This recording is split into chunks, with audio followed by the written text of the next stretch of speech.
Ya, kalau yang belum kenal Mas Dimas ini yang bikin Fitbee teman-teman. Namanya Ya, apa kepanjangannya apa Mas? Lali. Ya itu nanti nih.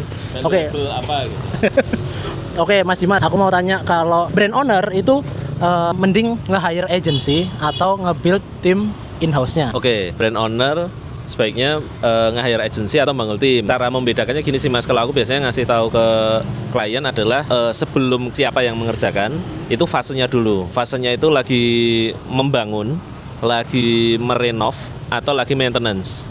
Nah sama, kalau kita mau bangun rumah, kita bangun sendiri, pakai arsitek. Pakai arsitek, berarti pakai expert pihak ketiga agar proses belajar kita itu tuh cukup di pengetahuan baru, bukan di pelaksanaan. Kan kita nggak bisa tiba-tiba bangun rumah gitu ya. Nah kita pakai arsitek. Nah setelah rumah jadi, kita perlu nge-maintenance. Nah, kira-kira mau nge-hire ART untuk nge-maintenance rumah kita atau ngebayar vendor cleaning service.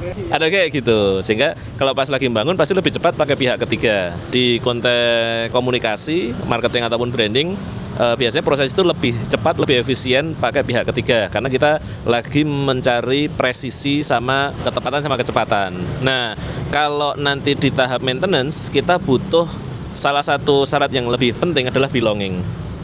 Nah, belonging ini nggak bisa muncul kecuali interaksi yang intens dan itu bisa dilakukan kalau oleh in-house. Maka gamenya sebenarnya adalah membayar agensi atau konsultan untuk nge-set up sistem agar bisa merekrut tim-tim in-house secara proper. Bayar agensi dulu, habis itu bangun tim.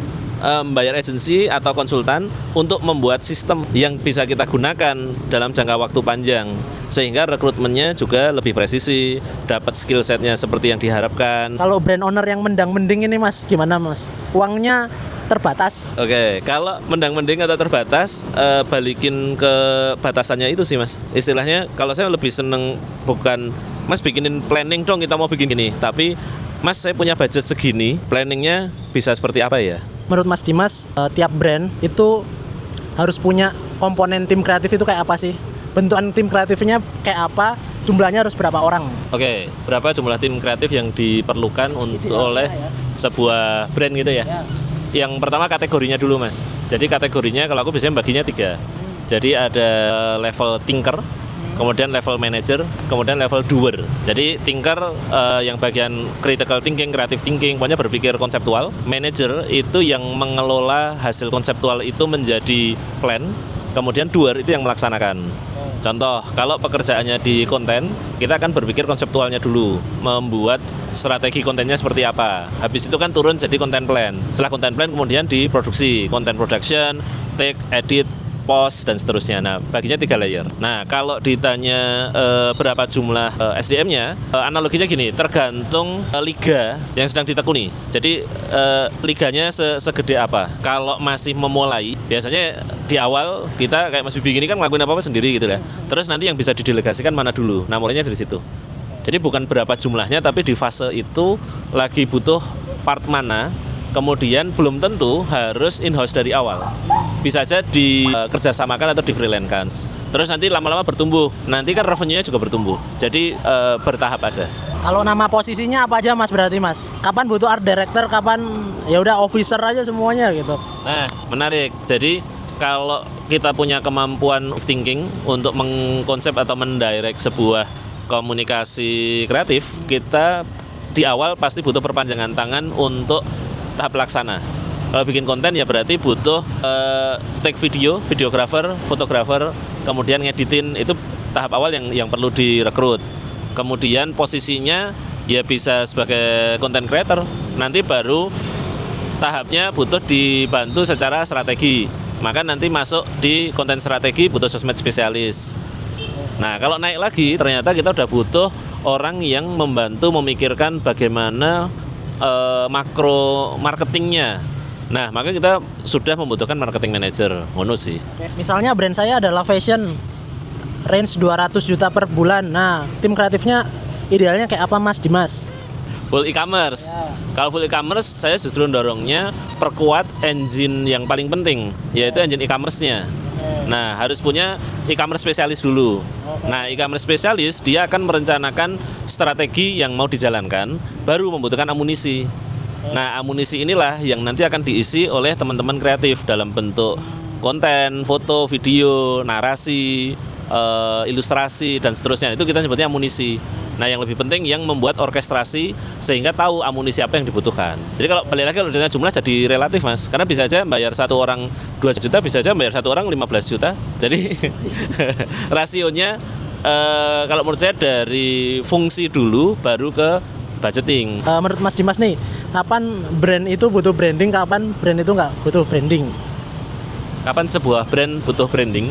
Itu pertanyaan yang sering kali muncul, dan saya jawabnya adalah setiap brand itu akan butuh branding strategi di fase akhir. Kalau dia fundamentalnya sudah ketemu. Jadi urutannya itu adalah founder belief, apa yang diyakini founder. Yang kedua adalah bisnis model. Yang ketiga sales strategi.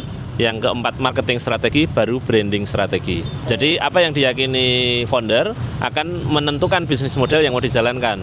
Apa mau online, mau offline, mau keagenan, mau buka toko, mau full dropshipper, itu kan bisnis model ya. Nah, menentukan sales strategi jualannya mau jadi kayak apa berdasarkan belief yang diwujudkan dalam bisnis model.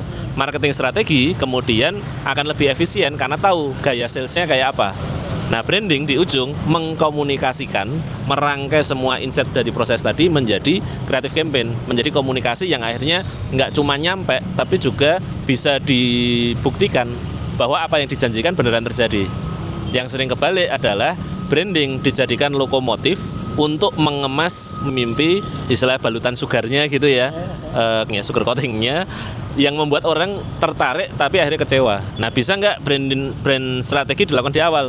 Bisa, untuk menemukan founder belief. Jadi siklus. Kadang ada orang yang kebayang bisnis modelnya tapi aku masih belum yakin. Nah, itu kan founder beliefnya belum ketemu. Nah, itu bisa kita bantu lewat satu-satu itu pakai brand extraction untuk menemukan pijakanmu mau kayak apa, gaya mainmu kayak apa, kayak gitu. Cara mengekstrak values Versi satu-satu. Iya betul. Kan itu kayak abstrak ya sebenarnya. Cara nge-extract values-nya biar kayak oh ini loh kamu tuh values-nya ini gitu. Cara mengekstraksi value kalau versinya satu-satu strategi gitu ya. Pertama, belief-nya kami setiap brand itu adalah perpanjangan dari apa yang diyakini foundersnya. Sederhana kalau foundersnya orangnya rapi, biasanya ketika bangun brand juga rapi. Ketika orangnya dar-der-dor, biasanya bangun brandnya juga ada cara dar-der-dor. Ketika pendekatannya spiritual, brandnya nanti akan bernafas spiritual. Nah, yang pertama beliefnya kan itu. Yang perlu dilakukan adalah menyelaraskan antara apa yang diyakini, apa yang dilakukan. Karena ketika kedua hal itu selaras, orang itu akan dapat energinya, dapat vibes-nya. Seringkali apa yang kita yakini tidak dijalankan, sehingga orang tidak bisa mengimani. Jadi kalau yang kita yakini dilakukan dengan konsisten, orang itu nanti akan respect, terus pengen terlibat. Nah, disitulah proses brand extraction itu adalah meluruskan yang di dalam dulu, sehingga apa yang nanti disampaikan keluar itu selaras. Kalau selaras akhirnya akhirnya inline. Ketika inline, orang mudah untuk mengingat. Yang ujungnya orang nggak cuma dapat trust tapi dapat brand memory. Bagaimana mudah diingat. Itu kayak pencerahan gitu ya. Deskripsi outputnya itu kayak output dari brand extraction bisa dibilang pencerahan, yang sebenarnya outputnya itu adalah clarity, kejelasan. Ibaratnya kalau ditarik mundur nih, biasanya yang keluarkan aktivasi itu arahnya dari identity dari entitas. Entitasnya sudah clear atau belum? Misalnya wujudnya coffee shop, entitasnya beneran jualan kopi, jualan experience, jualan lokasi, jualan jarak.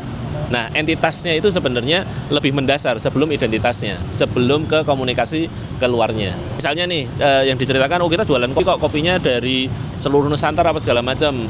Pas datang, yang ini lagi kosong, yang ini lagi kosong. Nah, janji kelengkapan tadi tidak terjawab, Mas. Masih lebih mending ketika kita jaraknya cuma 100 meter dari kampus, yang ditawarkan adalah jarak itu sendiri.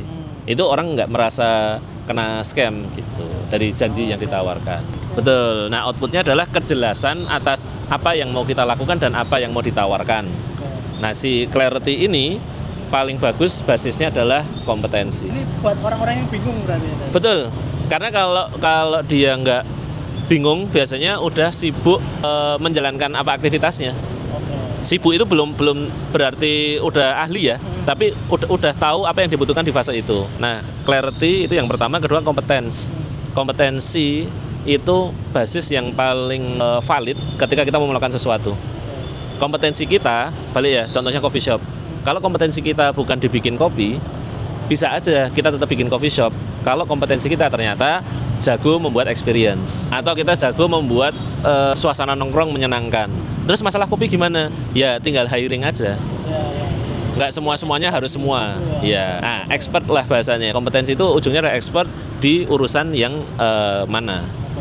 Nah, memahami itu biasanya kita jadi ada datanya besar loh, kayak oke, kompetensiku apa ya? Ketika ngomong kompetensi berkaitan dengan yang namanya brand value, kalau di bahasaku itu perpotongan antara apa yang kita suka lakukan, apa yang bisa dan suka kita lakukan, dan dibutuhkan orang lain. Misalnya dirimu suka gambar, gambarnya bagus, orang butuh. Nah, itu ada brand value di situ. Aku suka ngomong, ternyata ada orang yang butuh dengar omongan panjang ini misalnya. Nah, itu jadi brand value. Nah, secara perpotongannya itu ya dua lingkaran berpotongan di tengah gitu ya. Nanti yang membedakan adalah gaya kita melakukan hal tersebut itu akan membentuk warna. Nah, disitulah kita nggak cuma bermanfaat, tapi kita juga diingat. Kadang ada banyak hal yang memberikan manfaat, tapi susah diingat karena tidak dibangun identitasnya, sehingga dia menjadi generik, tapi generik dan mudah dilupakan. Padahal manfaatnya besar. Oke. Nah, hal generik itu yang ditanyain ke Mas Dimas berarti. Aku pengen jadi outstanding nih, keluar dari generik ini gitu. Jadi pertama biasanya kayak gitu, Mas gimana caranya jadi beda gitu loh. Paradoksnya ketika orang menanyakan dia pengen jadi beda, biasanya dia terjebak dalam konsep bahwa kita harus melakukan hal yang tidak biasa kita lakukan untuk menjadi beda. Padahal ya untuk menjadi beda kita cukup memahami apa yang paling jago kita lakukan kepada siapa yang membutuhkan. Karena kita nggak bisa melakukan satu hal itu untuk semua orang. Maka sebenarnya goalsnya bukan menjadi beda, tapi menjadi dibutuhkan. Nah, beda tapi nggak dibutuhkan ya nggak convert juga gitu. Iya kan? Nah, cobaan kenapa kok menjadi beda itu sering muncul? Karena seolah-olah kreatif itu melakukan hal yang membuat orang langsung ingat, membuat orang atraktif gitu ya. Padahal kreatif itu bagaimana kita bisa merangkai beberapa hal yang kayaknya nggak ada hubungannya jadi ada hubungannya. Kenapa orang pusing skripsi diselesaikan dengan minum kopi? Kenapa orang capek kerja kok bisa diselesaikan dengan nongkrong dan tengok-tengok sore misalnya, dan seterusnya lah gitu. Kondisi ekonomi kan lagi berat nih, terus banyak orang di PHK. Nah, terus kenapa banyak agensi-agensi bermunculan? Gimana cara brand owner ngefilter ya sebenarnya ya? Dia biar dia nggak keprank gitu sebenarnya. Ya kan ini supply demand ya. Kompetensi. Jasa ya? Betul. Demand-nya segini, supply-nya segini itu kan kita lagi mencari keseimbangan ya. Itu gimana? Misal ini point of view-nya satu ya. Pertama kalau yang lagi merintis gimana advice-nya. Yang kedua adalah dari POV business owner gimana ngefilternya gitu. Biar nggak keprank sama mereka yang menyediakan jasa kreatif, si industri kreatif ini ya. Oke, bisnis konsultan. Wah, ini berat. Prinsipnya ini sih, kalau kita ngomong pakai POV seorang brand owner. Nah, brand owner itu menurut saya belum tentu harus bisa menyelesaikan masalah, tapi wajib memahami apa masalahnya. Analogi lagi nih, kita punya rumah. Belum tentu kan kita bisa benerin gentengnya, kan? Tapi bisa jadi yang benerin orang lain atas permintaan kita. Kebetulan kita punya duit lah buat bayar, tapi tugas kita menunjukkan ke tukang bocornya di mana, benar nggak? Bukan ini terjadi gini kita nggak tahu, tolong dong dicariin. Nah, disitulah biasanya si tukang melihat kesempatan yang tadinya cuma bocor, akhirnya harus ganti atap. Dan itu yang biasanya terjadi karena pemilik rumah itu tidak memahami masalahnya di mana. Jadi sekali lagi yang lebih penting belum tentu harus menyelesaikan masalah, tapi tahu masalahnya di sebelah mana. Maka memahami masalah itu tugas pertamanya brand owner. Portofolio konsultatif itu bisa dilihat dengan 3 variabel. Pertama adalah ada situasi seperti apa. Yang kedua, apa treatment yang dilakukan untuk menyikapi situasi tadi, kemudian apa resultnya. Jadi ada kondisi, situasi, ada treatment, kemudian ada result. Nah, kalau bisa menjelaskan dan masuk akal di kepala kita, ya berarti orang ini bisa melakukannya. Oke, kalau pemain-pemain baru mau masuknya kemana nih? Mau masuk ke market ini gimana caranya? Pemain baru. Yang mau bermain di konsultasi. Oh, oke. Pemain baru yang mau entry the market. Entry the market. Challenge orang-orang yang udah di atas sana. Oke. Ini mungkin berlaku nggak cuma untuk konsultan kreatif ya, tapi semua di industri kreatif sering mengalami permasalahan ini, Mas. Jadi gimana caranya kita sebagai yang baru belum punya banyak porto, kemudian bisa berkarir di bidang tersebut, bisa dipercaya gitu ya. Yang pertama ini menggunakan advice yang diberikan Mas Dedi Rockin Visual, senior saya dulu. Jangan pernah menjual sesuatu yang kita masih belajar. Oh, nice. Karena pasti akan banyak boncosnya, banyak resikonya lah, akan banyak kebodohan yang kita lakukan. Nah terus caranya gimana? Bikinlah uji coba dengan tanpa harus melibatkan nominal di dalamnya. Karena sebuah pekerjaan yang berhasil dilakukan itu nilainya jauh lebih gede dibandingkan berapa bayarannya. Kenapa? Karena kita butuh trust. Trust itu nggak bisa dicapai kecuali lewat sebuah proses dan hasil. Proses rano hasilnya ini juga tanda tanya, berarti prosesnya seperti apa gitu. Hasil tanpa bisa menceritakan proses ini juga tanda tanya, siapa saja sebenarnya yang terlibat di proses itu. Jadi kalau dibalikin ke pemain baru gimana, ya mau nggak mau ya jam terbang yang harus dinaikkan. Kalau pemain lama untuk mempertahankan tahta ya mengeblok itu, Mas. Saya lihat di brand-brand sekarang yang sangat susah karena yang apa? Yang entry the market itu susah banget. Oh, oke. Karena dia harus ada kapital tertentu buat nge-operate bisnisnya. Nah, yang sukses itu yang after pandemi atau yang lebih lama lagi? Setiap pembaharu ada zamannya, setiap zaman ada pembaharunya. Oke. Artinya kalau misalnya tadi konteksnya gimana pemain lama mempertahankan kredibilitasnya, ya harus kredibel. Nah, kredibel di segmen tersebut atau di segmen kita ngomong industri kreatif itu adalah relevan. Relevan terhadap masalah, relevan terhadap cara, relevan terhadap concern.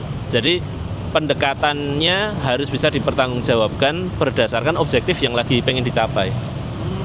Kan bisa aja tuh bikin viral, tapi menjadi bahaya ketika viral itu tidak kasih batasan. Karena untuk membuat viral kan lebih gampang dengan membuat kegaduhan.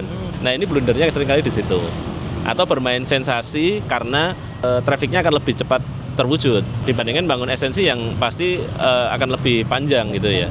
Nah kalau kita balik lagi ke pemain lama gimana mempertahankan, ya menurut saya kata kuncinya balik ke core kompetensi sama core fokusnya. Keahlian kita di part yang mana, kemudian apakah kita melakukan proses kedalaman di situ atau kita merasa cukup dengan yang sudah kita punya. Ketika keahlian kita tidak relevan, itu menunjukkan bahwa kemungkinan besar kita berhenti belajar, kita berhenti bergerak, sehingga yang lain jalan kita berhenti di situ. Belajar ke generasi baru itu juga salah satu challenge yang ada di generasi kita, Mas. Kan banyak yang nawarin jasa kreatif, akhirnya jadi red ocean. Kalau aku percaya kita sebagai pelaku atau penyedia jasa itu punya rank lah ibaratnya. Jadi nggaklah ranknya 1 sampai 10. Market klien itu juga punya 1 sampai 10. Nah, setiap aku nyebutnya market frekuensi. Setiap frekuensi ini biasanya nggak akan terlalu jauh apa sih Mas gapnya gitu loh. Misalnya kita kemampuannya kita di rank 4 gitu ya.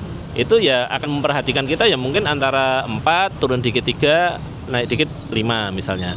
Yang 10 itu terlalu jauh untuk ngeliat kita di situ. Istilahnya kita nggak masuk radar. Ya, beda liga ya. Betul, beda liga. Nah, gimana caranya kita naik ke rank 7 atau 8? Nggak ada cara lain selain naikin kompetensi.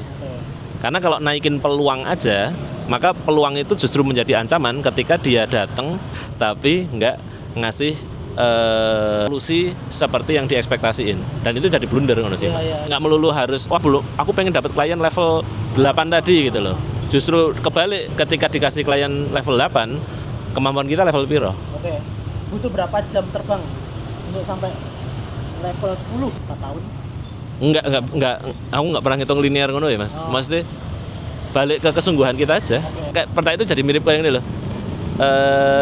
Dari sini ke Tugu butuh berapa lama? Tergantung naik apa ya? Tergantung pace-nya. Iya, tergantung naik apa ya. Ya kan? Terus naik apa dengan pace berapa ngono lho, Mas. Naik mobil tapi mandek ya ratakan. Iya. Kayak gitu. Jadi bukan berapa lama waktu yang perlu ditempuh, tapi seberapa cepat kita bisa mengejar dan kita punya basis kompetensi untuk melakukannya apa enggak. Sip.